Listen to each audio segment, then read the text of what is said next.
ऊ थकित देखिन्थ्यो। हिँडेर होइन, कुनै कामले पनि होइन, व्यायामले होइन, कुनै शारीरिक थकानले होइन। कस्तो छटपटी मानसिक थकान यो चाहिँ होला कि? छेउैको फलामे कारखानामा बजिरहेको हिन्दी गानाका पंक्तिले उसलाई अझ गलायो। हर पल मेरी याद तुम्हें तड़पाएगी, मैं जागूंगा नींद तुम्हें ना आएगी, छोड़ के ऐसे हाल में जो तुम जाओगे, सच कहता हूँ जान बहुत पछताओगे।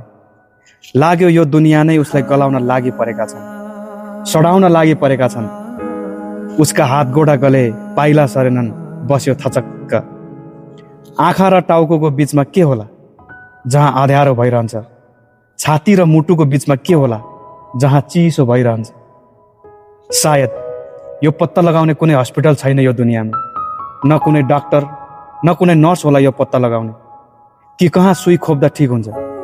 तरै पनि कोही एकजना हुन्छ जसको सानो प्रयासले घाइते स्वस्थ हुन सक्छ। फेरि घाइते कुकुर ज्यादा दिन बाँचेको देखिँदैन प्राय। हो, घाइते कुकुर, सही सुन्नुभयो। किनकि कुकुरकै जुनी त होला यसरी भौतारिएर हिँड्ने।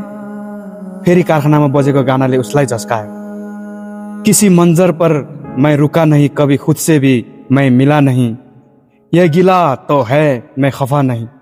उसले सोच्यो, म गलेको पो हुँ, सडेको त छैन नि। झुरुक्क उठ्यो र हिँड्यो गन्तव्यमा। यो कविताको शीर्षक छ अमुक गन्तव्य र यसको रचनाकार हुनुहुन्छ मित्र निर्मल भण्डारी। धन्यवाद।